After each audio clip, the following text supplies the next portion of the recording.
Friends, आप सभी का हमारे यूट्यूब चैनल पर स्वागत है। तो जो आपकी बीपीएससी टियर 2 पार्ट 2 की जो वैकेंसी आई है उसमें आवेदन को लेकर काफ़ी चर्चाएं चल रही हैं। कभी आवेदन में कोई प्रॉब्लम आती है, कभी कुछ। तो उसमें अभी दिया गया है कि शिक्षक नियुक्ति निबंधन को विलंबन शुल्क नहीं लगेगा, यानी कि उन्हें विलंब जो लेट पेमेंट था वो नहीं लगेगा। तो आयोग ने किया स्पष्ट, शुल्क व आवेदन की अंतिम तिथि में नहीं होगा बदलाव, यानी कि जो आपकी आवेदन की अंतिम तिथि है उसमें कोई बदलाव नहीं होगा।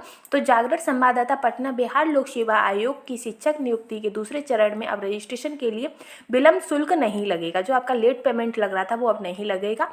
आयोग ने 15 से 17 नवंबर तक रजिस्ट्रेशन करने का विलंब शुल्क निर्धारित किया था, जिसे मंगलवार को स्थगित कर दिया गया है। सचिव सह परीक्षा नियंत्रक रवि भूषण ने बताया कि रजिस्ट्रेशन व शुल्क जमा करने की अंतिम तिथि में किसी तरह का बदलाव नहीं किया गया है। 17 नवंबर तक ही रजिस्ट्रेशन और शुल्क के लिए आयोग की वेबसाइट पर लिंक उपलब्ध होगा। अभ्यर्थी शुक्रवार तक अनिवार्य रूप से रजिस्ट्रेशन व निर्धारित शुल्क जमा कर दें। 17 तक रजिस्ट्रेशन व शुल्क जमा करने वाले अभ्यर्थी ही 25 नवंबर तक आवेदन कर सकते हैं। रजिस्ट्रेशन शुल्क व आवेदन की प्रक्रिया पूरी करने वाले अभ्यर्थी ही 7 से 10 दिसंबर तक प्रस्तावित लिखित परीक्षा में शामिल होंगे। ये तो हो गया कि आपकी जो डेट है उसमें कोई भी चेंजमेंट नहीं हुआ है। आपका एग्ज़ाम भी आपका 10 से 7 दिसंबर के बीच में हो जाएगा और आवेदन का भी आपका 25 नवंबर जो डेट थी वही रही है। लेकिन जो आपका रजिस्ट्रेशन है वो 17 तक आप करवा दीजिए। अगर 17 तक आपका रजिस्ट्रेशन और शुल्क जमा हो जाएगा तो आपका 25 नवंबर तक आप आवेदन कर सकते हैं। और 10 से जो 7 से और 10 के बीच में जो आपका पेपर था उसमें आप पेपर भी दे सकते हैं। इसमें आगे दिया गया है कि शिक्षक अभ्यर्थियों को रजिस्ट्रेशन व आवेदन सुधार का मिले मौका। जो काफ़ी शिक्षक अभ्यर्थी हैं जिनका कुछ गलत हो गया है तो वो क्या कहते हैं, वो अपने आवेदन को सुधार करने का एक मौका मांगते हैं। तो उसमें बीपीएससी शिक्षक नियुक्ति के दूसरे चरण में रजिस्ट्रेशन व आवेदन में संशोधन का अवसर अभ्यर्थियों को उपलब्ध कराने की मांग बिहार प्रारंभिक युवा शिक्षक संघ ने प्रेस विज्ञप्ति जारी की है।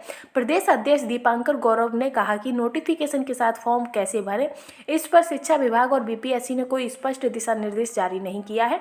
रजिस्ट्रेशन व आवेदन में कई ऐसे कॉलम हैं जिसको लेकर अभ्यर्थियों के बीच भ्रम की स्थिति है। ऐसी स्थिति में त्रुटि की संभावना से इनकार नहीं किया जा सकता है और जो कि काफ़ी बच्चों की त्रुटियां हो भी रही हैं और वो बेचारे परेशान भी हैं। तो ऐसे में जो रजिस्ट्रेशन में त्रुटि होने का जो दोबारा का है विकल्प है, यानी कि जो रजिस्ट्रेशन में अगर आपकी त्रुटि हो जाती है तो उसमें दोबारा रजिस्ट्रेशन करने का विकल्प है। आयोग के अनुसार यदि किसी अभ्यर्थी को रजिस्ट्रेशन में किसी तरह की त्रुटि की जानकारी मिलती है तो वह दोबारा नए सिरे से प्रक्रिया प्रारंभ कर सकता है। उन्हें नए सिरे से शुल्क जमा करना होगा। आयोग के दिशा निर्देश का अच्छी तरह से अध्ययन कर लें, यानी कि जो हमारा आयोग है उसने क्लियर कर दिया है कि आपको जो रजिस्ट्रेशन में अगर आपकी कोई गलती, आपको लगता है कि हमारा रजिस्ट्रेशन में कुछ गलती है तो आप दोबारा से उस रजिस्ट्रेशन को कर सकते हैं और पूरी प्रक्रिया जो है और शुल्क भी आपका दोबारा ही लगेगा। ऐसे 6 लाख अभ्यर्थियों ने किया रजिस्ट्रेशन।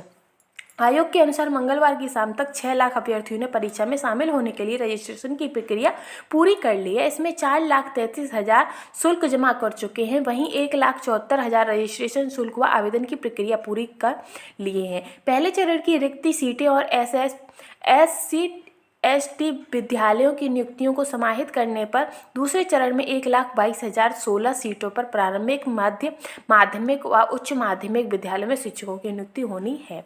और उम्र में छूट सिर्फ मध्य विद्यालय के लिए मान्य। जो उम्र में जो आपको छूट दी गई है 10 साल की, वो केवल मध्य विद्यालयों के लिए ही मान्य है। आयोग ने स्पष्ट किया है कि अधिकतम उम्र सीमा में छूट सिर्फ मध्य विद्यालय यानी कि कक्षा 6 से 8 तक के ही शिक्षकों के लिए की गई है। इसके लिए अभ्यर्थी का 10 अप्रैल 2023 की पूर्व पात्रता परीक्षा उत्तीर्ण होना अनिवार्य है। अधिकतम आयु सीमा में आपको सिर्फ और सिर्फ 10 वर्ष की छूट ही मिल सकती है। फिर है कि आपको कौन सा विषय चयन करना है अपना पेपर देने के लिए, तो उत्तीर्ण विषय का करें चयन, यानी कि जो आपने STET पेपर दिया था उसमें आपने जिस विषय से उत्तीर्ण किया है उसी में आपको आयु संबंधी सीमा से छूट व अन्य नहीं है। अभ्यर्थी केवल उसी विषय में आवेदन कर सकता है जिसमें उसने STET उत्तीर्ण किया हो। ठीक है गाइस, तो ये भी जो भी था वो बिल्कुल क्लियर हो गया है और आपका जो लेट पेमेंट था वो नहीं लगेगा। आपका एग्ज़ाम भी 10 दिसंबर तक ही होगा, आपका हो जाएगा और जो आपकी लास्ट डेट है वो 25 नवंबर ही रहेगी। तो आप बस अपनी पढ़ाई पर ध्यान दें, इधर उधर का